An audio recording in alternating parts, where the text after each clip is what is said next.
escuche. Historia, agite y construcción feminista. Tanto que siente eufórica, antes que histérica, histórica, de tanto encanto, histórica, de tan gustosa, rica, tan quimérica, fabrica hormonas.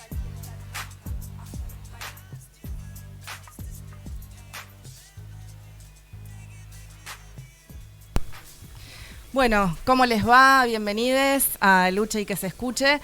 En un día muy especial, bisagra, esperemos. De hecho, cuando estaba llegando acá ya veía algunas columnas que estaban yendo al Congreso. Ojalá que este Congreso esté también, ¿no?, a la altura de la historia, para votar en contra del veto presidencial. Y a favor de los jubilados, ¿no?, y jubiladas que tanto lo necesitan históricamente, pero estamos en una coyuntura tan cruel, tan desesperante, horrible, que es muy difícil pensar siempre en un escenario que puede ser un poco peor. Ojalá no lo sea. Pero también hoy es el Día de las Maestras y los Maestros, y no podemos tener una mejor invitada que la que hoy Chave, mi compañera, va a presentar. Sí, señora, ella es maestra y alfabetizadora. Es fundadora de la escuela Isauro Arancibia, sobreviviente detenida en el ex centro de detención El Vesubio. Y en el Día del Maestro, feliz día y bienvenida, Susana Reyes. ¿Cómo le va? Muchas bienvenida. Gracias por la invitación. Feliz día. Muchas feliz gracias. Día. Sí, la verdad que sí. Bueno, qué día, ¿no? Sí. Hablando de luchas, para conmemorar, bueno, nadie mejor que vos, tal vez, para que podamos tener esta charla. Y en principio esto, ¿no? ¿Cómo fue toda tu vida militante hasta llegar al día de hoy? La fundación de la escuela Isauro Arancibia, con todo lo que eso representa también, ¿no? Tal vez para arrancar un poco cómo empezó tu militancia de base. Bueno, sí, la verdad que, qué sé yo, cada Día del Maestro para mí me siento cada vez más orgullosa de ser maestra y de los maestros que me precedieron como Isauro Arancibia, ¿no? Los que dignificaron nuestra profesión. Yo, siempre quise ser maestra. Mi mamá era maestra, siempre quise ser maestra. Y bueno, yo militaba en los años 70, alfabetizando en los inquilinatos. Esa era mi tarea, cuando se largó la CREAR, ¿no?, la campaña de alfabetización, que vino Paulo Freire a la Argentina, era el gobierno de Cámpora, y yo estaba en cuarto año del Normal 9 y íbamos a alfabetizar a los inquilinatos. Yo era de la JP, y bueno, ahí, realmente fue un momento muy, muy lindo de contacto con la gente y de... Ahora cuando yo me acuerdo, la verdad que me causa mucha gracia porque la forma de alfabetizar, ¿no?, con palabras re difíciles, sí, claro. Explotación. Claro, era una forma de concientizar también, de la mano de Paulo Freire. Es todo, como, bueno, sílaba directa, tenés que enseñar, obviamente, con consonante vocal, consonante mate, claro, qué sé yo, palabras más. No, allá era, no sé, Latinoamérica unido dominada, ¿viste? Empezabas con eso, así sencillito. Tranqui, para arrancar. Claro, claro, arrancar. Para empezar. Bueno, pero eran épocas muy hermosas de construcción colectiva, de sueños colectivos, algo, digamos, que queda muy adentro de uno. Y bueno, y toda nuestra militancia. Y bueno, entonces así empezó. Yo empecé a hacer el profesorado de enseñanza primaria, lo estaba haciendo en San Martín. Y bueno, ahí fue cuando vino el golpe cívico-militar y nos secuestran a mi compañero y a mí. Y bueno, después de esos meses en Vesubio. ¿Vos ya estabas embarazada? Yo estaba embarazada de 4 meses cuando caí. Y bueno, qué sé yo. Bueno, también toda esa experiencia que yo rescato, lo horrible ya lo sabemos, y se rescata ahí lo que es lo que es el otro, la otra, ¿no? La solidaridad, el sentirse hermanado con los que estás, con lo que está, apenas si podíamos hablar y sin embargo fueron así experiencias muy, muy fuertes. Bueno, yo estuve secuestrada, estaba Héctor Westergel, donde yo estaba, estuve con Pablo Míguez, en la misma cucha, los dos. Pablito Míguez es el nene que está en el Parque de la Memoria, en el medio del Río de la Plata. Sí. Bueno, fueron ahí como experiencias muy fuertes. Cuando a mí me liberan, al poco tiempo nace mi hijo, Juan Pablo, y bueno, yo vuelvo a estudiar el profesorado. Vuelvo a estudiar el profesorado en el Mariano Acosta, muy difícil, me decían... Me acuerdo, tenía una profesora, Laco se llamaba, que me decía, Reyes, porque me bochaba siempre, me decía, Reyes, usted nunca va a ser maestra.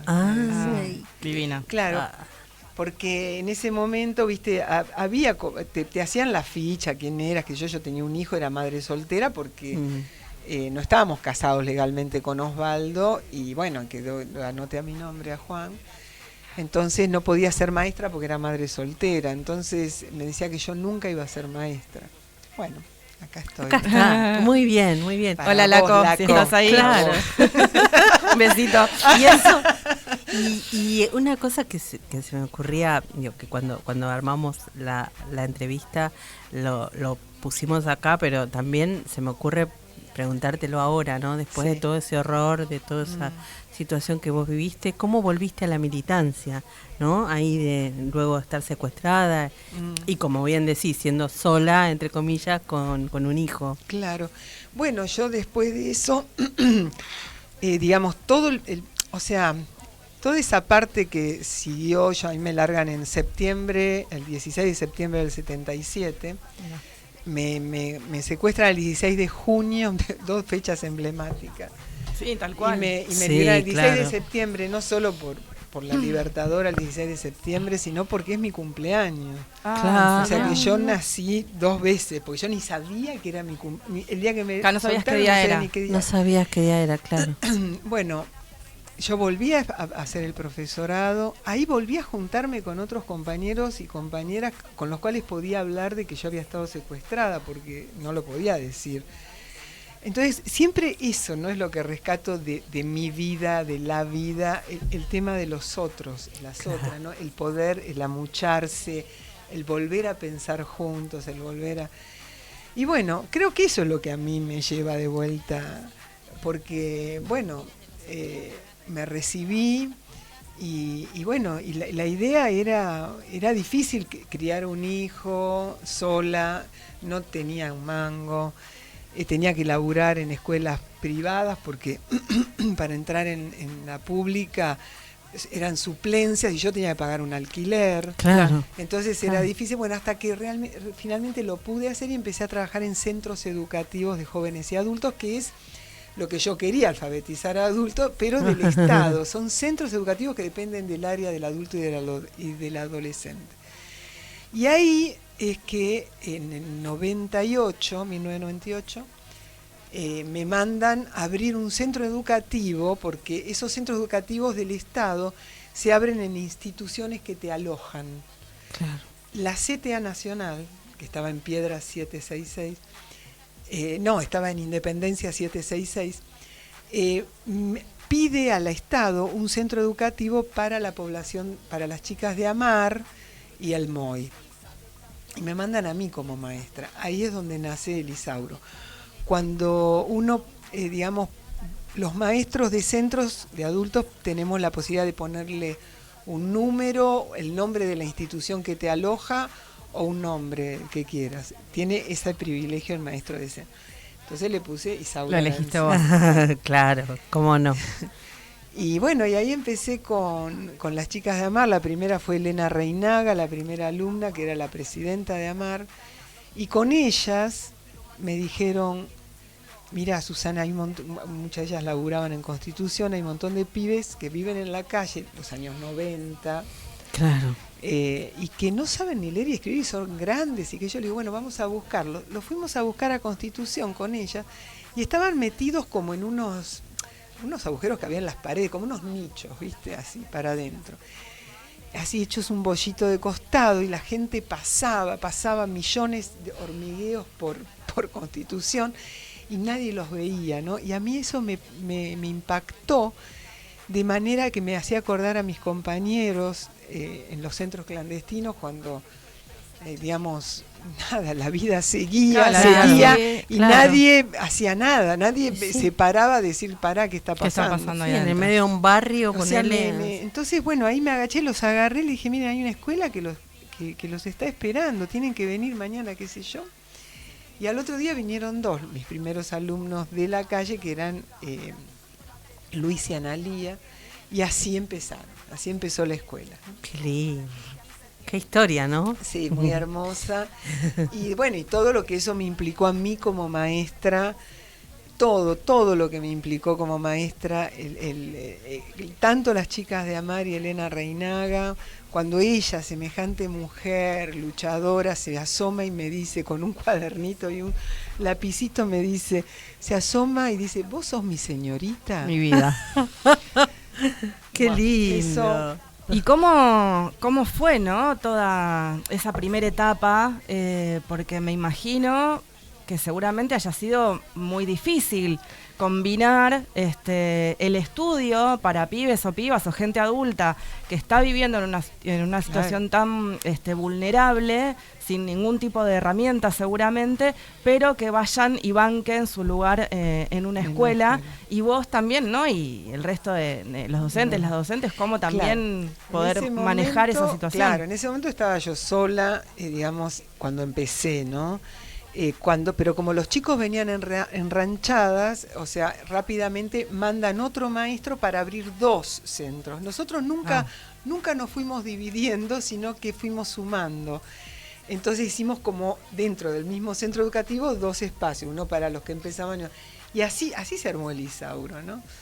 Y bueno, fue como el poder pensar con otros y otras, poder pensar cómo hacer para que la escuela, no que el pibe llegue y se tenga que adaptar a la escuela, sino este pibe que está despojado, despreciado, tirado, abandonado por el Estado, tenga un lugar que lo abrigue, que lo abrace y lo ame, ¿no?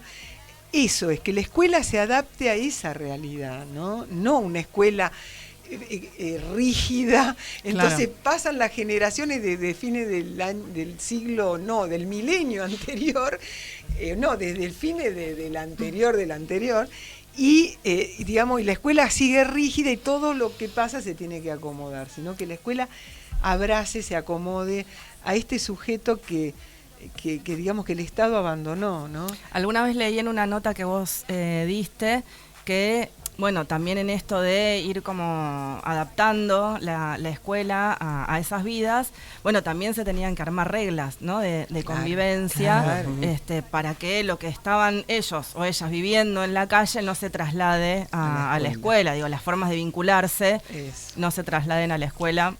¿Cómo fue Bueno, eso fue así lo primero que quedamos, porque no es fácil. Aparte, primero, por ejemplo, que cumplan un horario era difícil, ¿viste? Pero no importa, si llegaban 10 minutos antes de terminar las clases, le decíamos, qué suerte, viniste.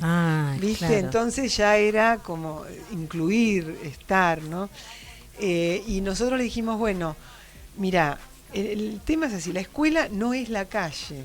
Nadie se va a meter con lo que hagas en la calle para sobrevivir, pero nada de la calle tiene que entrar a la escuela. O sea, si en la calle se arreglan las cosas a las piñas, acá se arreglan con la palabra, no se consume acá adentro. Claro.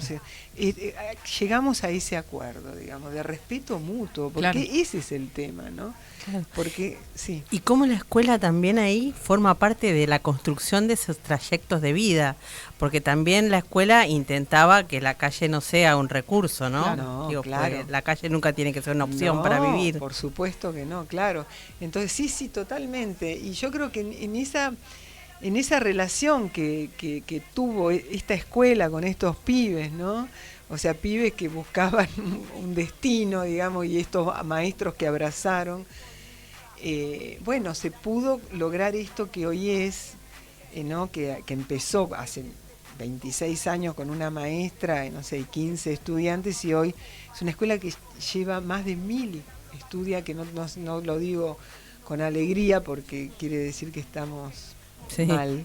Bueno, pero son 1000 personas que se Sí. aferran a esa Pero posibilidad. una escuela Claro. que se armó de Una acuerdo oportunidad. a las necesidades de ese sujeto, porque ahora tenemos jardín maternal, que ya lo habíamos pedido al principio, pero de doble jornada, con comedor y todo. La escuela de jóvenes y adultos, que está mañana y tarde, también con comedor.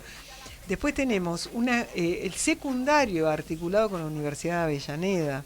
Claro. Después tenemos una escuela de formación para el trabajo donde hay oficios, panadería, emprendimientos. Ah, qué bien No, eso, qué claro. grosso. Emprendimientos de la economía social, hay la panadería, el catering, todo eso, bicicletería. O sea, hay un montón de cosas, peluquería, ¿viste? Entonces, bueno, todo eso lo fuimos construyendo. El Isauro nunca fue, va siendo, ¿entendés? Claro. Ahora también que estamos en la formación docente, vienen de todos lados a formarse. Bueno, o sea, vamos transformándonos, como decimos, Isauro late, ¿no? Claro, claro. Hubo un embate también hace poco, ¿no? Del de la gobierno ciudad. de la ciudad sobre el Isauro. Y el Isauro siempre fue un punto de querer cerrarlo, querer esa esquina, ese lugar. Claro, que el tenemos, edificio inmobiliariamente. Claro, y en la ciudad, bueno, en el barrio de San Telmo, que es turístico y que ellos claro. les molesta, ensucia las calles. a la vista, Claro, no es. claro. Entonces, bueno, pero ahí también, yo digo que somos un poco el Isauro y el gobierno de la ciudad, somos un poco como el coyote y el correcaminos, porque nunca pueden, o sea, cuando nos quisieron tirar abajo y ya teníamos la bola esa atrás, judicializamos, y tuvieron tan mala suerte que primero le tocó una jueza que la tuvieron que operar y le cayó al juez Gallardo, que es el juez que realmente falla a favor del pueblo. Claro. Entonces, bueno, nos tuvieron que ampliar, no solo no nos pudieron tirar abajo, sino que tuvieron que ampliar la escuela. Le salió- ¿Viste? le salió mal. Siempre le sale mal. Ay, qué maravilla eso, ¿no? ¿Viste? Ojalá. Está bueno. Che, está bueno. y tal vez pensando un poco en el ahora, ¿no? En esta coyuntura del horror que estamos viviendo, también seguramente en algún punto se traslada a la escuela, porque todos estamos viviendo esta realidad, ¿no? Cómo se combina también un poco el espíritu que tiene la enseñanza en el Isauro. Los pibes, las pibas, ¿cómo están viviendo esta situación, esta realidad? No sé, bancan, no bancan, porque Sí. viste que se suele decir, no sé, 3 de cada 4 pibes, adolescentes, jóvenes, votaron a este Sí. gobierno. Bueno, ¿cómo la están viviendo? Y mira, nosotros, la verdad que si hay algo que siempre se hace en el Isauro, fue tratar de no digamos, este sistema injusto lo que hace es hacerte creer que sos un inútil, ¿no? Los pibes llegan diciendo eso, estoy en la calle porque soy un cachivache, porque yo no sé. No sos un cachivache, acá pasó, en este país pasó esto, vos sos consecuencia, a vos te toca eso, pero de esto se sale colectivamente. Claro. Entonces tienen una conciencia, ¿entendés? Por suerte en nuestra escuela no pasó eso. O sea, en nuestra mirá, escuela bueno. teníamos un pibe que defendía a Milei y que todos los demás lo tenían. 1 de 1000. Estamos bien. Bien. Por eso te Vamos. digo, es difícil que uno en el Isauro diga. Claro. Entonces, bueno, nada. Nosotros, igualmente, bueno, cada uno piensa como piensa, ¿viste? Pero Sí, sí. tratamos de... la cosa está muy difícil para nuestros pibes, está tremendo, para todos nosotros, digamos, y para los pibes más, porque al estar todo tan mal, bueno, no hay menos posibilidades, ¿no? Para ellos. No, es que cada vez esto, ¿no? Vienen apareciendo menos recursos, menos Claro, posibilidades, menos destino, el Estado totalmente retirado. Totalmente retirado. Nosotros lo que hicimos en el 2011 con otras maestras de la escuela fue hacer una asociación civil, porque nosotros no tenemos cooperadora. Entonces hicimos una asociación civil, que se llama Isauro Arancibia, Claro. con la cual pusimos un hogar. Un hogar que ahí viven 20 chicos y chicas que es un lugar como para hacer pie, para pensarse y poder salir adelante con su proyecto de vida. Eso, y proyectarse, dejarle ¿no? el lugar a otro, ¿no? Pues son pibes grandes, más de 18 años. Entonces, bueno, nosotros también a través de la asociación civil vamos pidiendo recursos también para poder ayudar. Y bueno, digamos, y los pibes, por ejemplo, los que viven en el hogar, el CIS, el Centro de Integración Social, por ejemplo, saben que viven ahí, pero tienen que salir a hacer la olla para los que están en la calle, para ayudar a otros, digamos, es como, digamos, hay toda una educación solidaria y militante también. Y me parece, digo, vos diste un poco en la tecla y lo colectivo muchas veces tiene que ver con los feminismos, ¿no? Y con este avance del feminismo. Claro, claro, sí, totalmente. Sí, digo, sí, y en esa lucha y en esa bandera también estás. Sí, por supuesto. Que sí, es que es parte también de, dentro de los cambios tan necesarios, ¿no? Que estamos necesitando en estos momentos.